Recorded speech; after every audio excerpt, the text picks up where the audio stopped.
Welcome back to Saturday Report. I'm Carl Higbie. Each week we tackle a different issue facing our veterans. As you know, I served in the Navy for nearly 9 years as a SEAL, so it's very important to me. It's personal.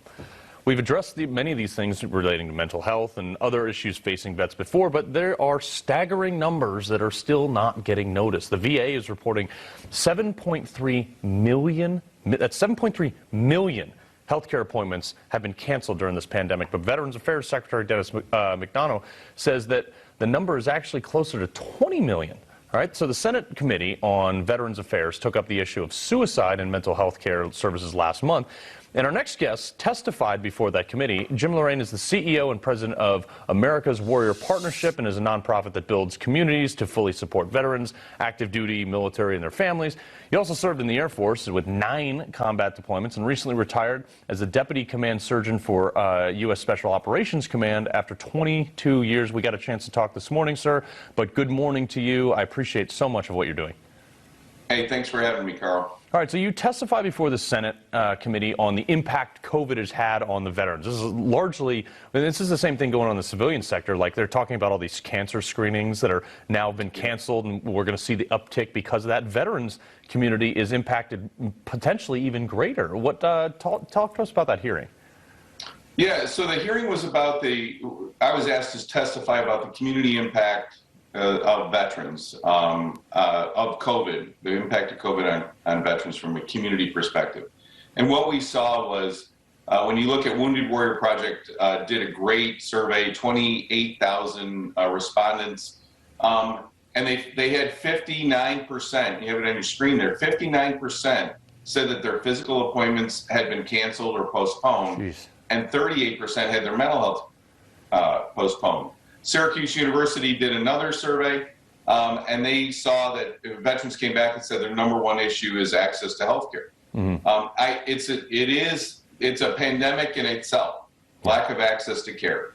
And what we see at America's Warrior Partnership and what we've seen at communities is that it's not just the health care, but it's a collective impact of how do all these things bear on the will of veterans. Well, that's the other thing, too, is especially when the guys who are just freshly getting out of the military, when they're moving to a new area, they're not in their locale where they served, they get out and they're like, all right, I'm going to get into this VA program. It took me like 2 years to get evaluated by the VA because I just, it wasn't a priority. And then when it was a priority, it was like you have a 1:30 appointment on a Tuesday during working hours.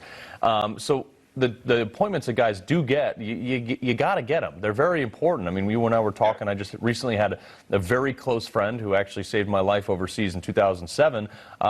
Tried to kill himself, and he had not gotten the help he needed. And I believe that there was a lot of other issues pertaining to this COVID that kept him from his regular appointments at the VA and getting out of the military, sense of purpose. Talk to us a little bit about that and Operation Deep Dive and how you're in 15 states across the country right now.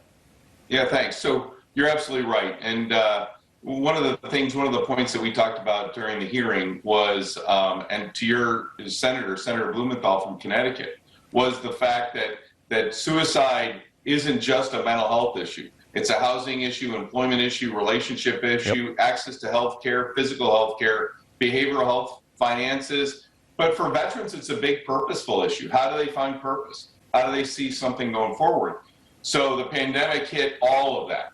Yeah. And I think it's important to recognize that. To Operation Deep Dive, Carl, that's our nationwide suicide study. We're really focused on 15 states, doing great stuff. And what we're trying to figure out is what are the community factors around veteran suicide? What does that do? How can we get ahead of it? How can we prevent suicide by addressing things more than mental health, but to include mental health?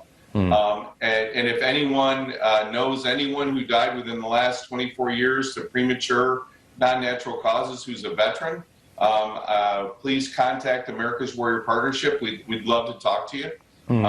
We're finding out, as an example, we've got data from 8 states throughout the United States. And what we're finding is that states are undercounting veterans' deaths by anywhere from 37% undercount to the low of 21%. That's crazy. So, you talked about getting in touch with you. How do they get in touch with you? How can people support your group? How can people get involved? And how can you get the word out?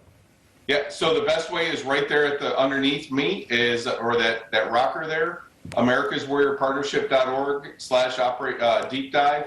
You can find the information there. They can contact us. What we're trying to do is talk to family, friends, and coworkers of those who have taken their lives, veterans who've taken their lives prematurely. That could be by car accident, firearm, overdose, strangulation, suffocation, or drowning.